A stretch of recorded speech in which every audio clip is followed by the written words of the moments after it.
Right, so we'll be looking at mathematics today, and we'll be considering the laws of indices.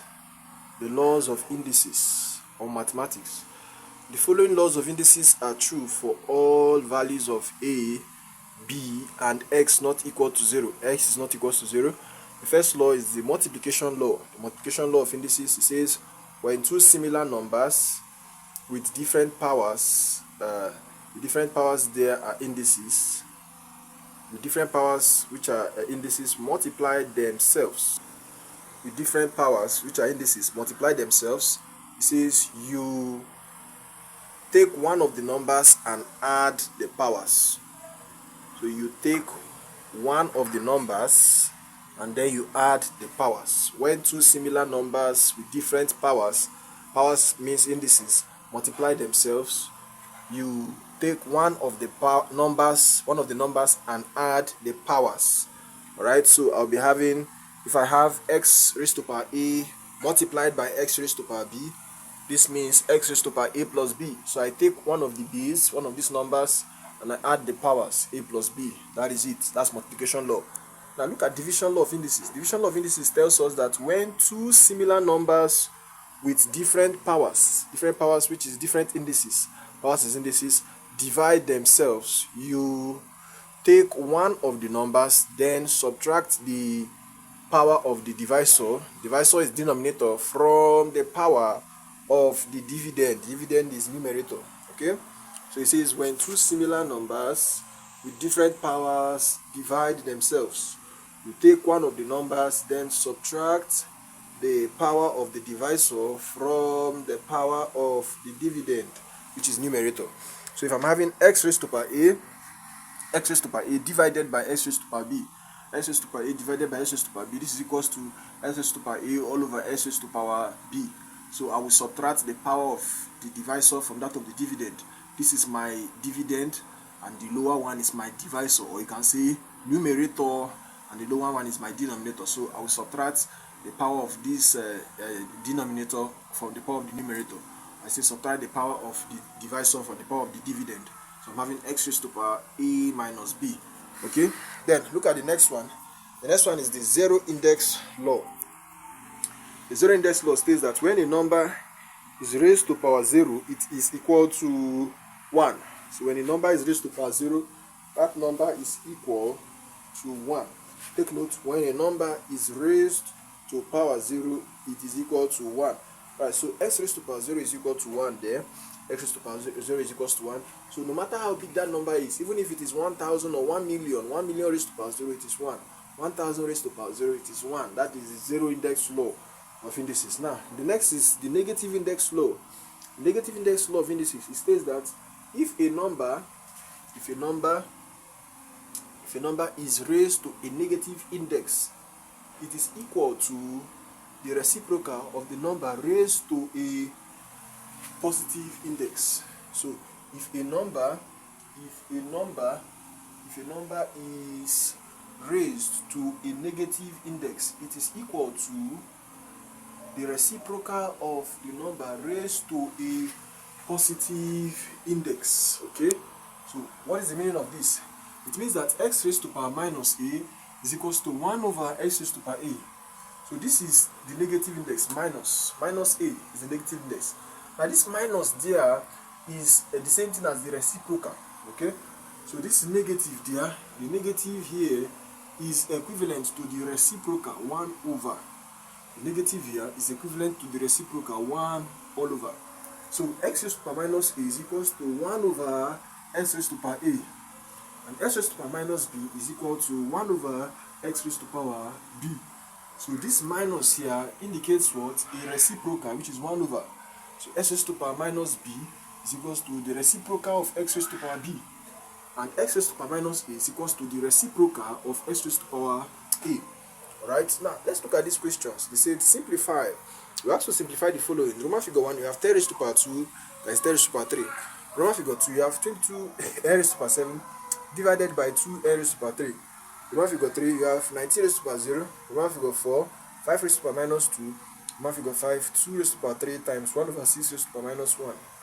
And then finally we have r times r raised to the power 0 times r raised to the power minus 5. Let's solve those questions.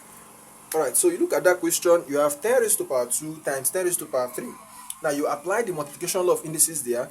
Take one of the base, take a common base, that's 10, then add the powers, that is 2 plus 3, which gives you 10 raised to the power 5. Alright, final answer, 10 raised to the power 5. So we applied multiplication law of indices here. You took a common base, take one base, that is 10, and then you then add the numbers. Why? The numbers are similar. So you take one number and then you add the powers. That is 10 raised to the power 2 plus 3. That's equals to 10 raised to the power 5. As in this. This is the law we use. Okay. Alright, so let's look at the next question. Next question we're having 22 n raised to the power 7 divided by 2 n raised to the power 3. Okay. Alright, so this now will be equal to 22 n raised to the power 7 all over 2 n raised to the power 3, which is equal to, if I split then, that is 22 times n raised to the power 7 over 2 times n raised to the power 3, which is equal to 22 over 2 times n raised to the power 7 all over n raised to the power 3. Okay, so 2 go here, 1, 2 going to 22 is 11. Then you now apply division of indices to this. So this will be equals to 11 times, take 1n, then subtract this power from this one, that is 7 minus 3. Okay, so that is 2 going to 22 is 11. Then you apply division of indices, subtract 3 from 7. So you'll be having 11 times n raised to the power 4, which gives you 11 n raised to the power 4. Final answer. Okay, let's look at the next one. Next one you have 19 raised to the power 0. Applying the zero index law here, this is equals to 1. Okay, so if a number is raised to the power 0, that number is equals to 1. You're not solving anything. That's the final answer. Okay, then let's look at the next. Let's look at the next question. The next question is 5 raised to the power minus 2. 5 raised to the power minus 2. Okay, so the next question we're having 5 raised to the power minus 2. Okay, so this now is a negative index, isn't it? This is a negative index. Minus 2 is a negative index. So this now will be the reciprocal of 5 raised to the power 2, isn't it? So this is equals to the reciprocal of 25, because 5 raised to the power 2 is 5 times 5. This is our final answer. So you see that 5 raised to the power minus 2 is the same thing as the reciprocal of 5 raised to the power 2. Okay, the reciprocal of 5 raised to the power 2, which is what? The reciprocal of 25. Final answer. Okay, then we'll look at the next question. Alright, so we're having 2 raised to the power 3 times 1 over 6 all raised to the power minus 1. So 2 raised to the power 3 is 8. Okay, times the reciprocal of this now will be 1 over 6 all raised to the power 1. Right? So we have 8 times 1 over 6 all raised to the power 1, which is equal to 8 times 1 over 6. Okay, because it is raised to power 1. This is raised to power 1 will have no effect there. This is 1 over 6. So this is equal to 8 times 1 over, this is 1 divided by 1 over 6, right? This is 1, this all over, this is what? All over, which is same thing as division. Okay, that's all over there is what? Divided. I'll be 8 times 1 divided by 1 over 6, which is equals to 8 times 1 is 8. That is 8. Divided now changes to multiplication, that is times. If I change this division to multiplication now, what will happen? I will have to invert this fraction. Changing division to multiplication, I will invert the fraction. This will go up, this one will come down. So by inversion, this is what? 6 over 1. So 8 times 6 gives me 48, right? Gives me 48. Final answer 48. 48 is final answer. Okay? So let's look at the next question. You see how we did that. 8 times 1 is 8. Then changing division to multiplication, we had to invert this fraction. So the down one goes up, up one come down. At the 6 will go up, this one comes down. Yeah, that is, you took the multiplicative inverse of it, you invert it. That is 6 over 1. And 8 times 6 gives us 48. Alright. There, it says r times r raised to the power 0 times r raised to the power minus 5. Now we know that this r is raised to the power of 1. Okay? It's raised to the power 1, so we just apply multiplication of indices there. This is r raised to the power 1 plus 0 plus minus 5. Okay? This will be r raised to the power 1 plus 0. And you see that plus times minus is minus, so you have minus 5. Okay? And if I then add everything, there, I'll be having r raised to the power 1 plus 0 is 1. Sorry, 1 plus 0 is 1. 1 minus 5 will give me minus 4. Okay? That will be r raised to the power minus 4. And finally, we'll be having 1 over r raised to the power 4. Okay? 1 over r raised to the power 4.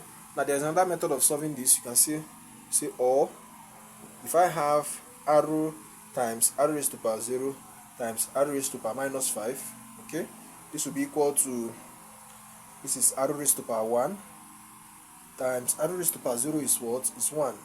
Because if a number is raised to the power 0, it is 1, times this r raised to the power minus 5 is the reciprocal of r raised to the power 5. Okay, this r raised to the power minus 5 is the reciprocal of r raised to the power 5. So this now, r raised to the power 1 times 1 is what? R raised to the power 1. You multiply it with this, so r raised to the power 1 times this is r raised to the power 1 times 1 is still r raised to the power 1 all over. Take your denominator. The denominator is r raised to the power 5. So applying division of indices, take a common base and subtract the power. Subtract this from this.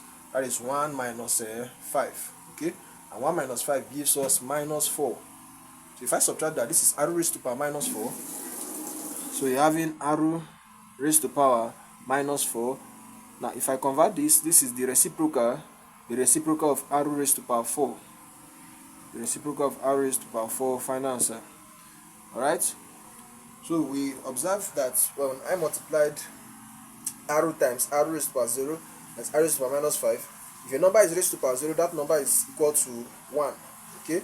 And this is r raised to the power 1 times, now converting this is a negative index, r raised to the power minus 5. Now converting a negative index, you have the reciprocal of a number to a positive index. So this minus here changes to a reciprocal, which is 1 over. So this will be 1 over r raised to the power 5. Alright, so r raised to the power 1 times 1 will give you the same r raised to the power 1 now. If you multiply it with 1 again, you still have r raised to the power 1 over here. You have an r raised to the power 1 here. Now divided by the denominator is r raised to the power 5. Now applying division of indices, you subtract this from this. That is, you are subtracting the power of the divisor from the power of the dividend. You'll be having r raised to the power 1 minus 5. And 1 minus 5 gives us minus 4. So we're having r raised to the power minus 4, which is the same thing as what? The reciprocal of r raised to the power 4. So you can choose to use any of the methods here. Using any of the methods here, we just applied multiplication of indices, and we had this 1 plus 0 is 1. Then you see that plus times minus gave us a minus. So you have 1 plus 0, which is 1. 1 minus 5 is minus 4. Okay? And then this is the same thing as the reciprocal of r raised to the power 4. Alright. So that is it. The laws of indices. Alright, we are going to look at more problems.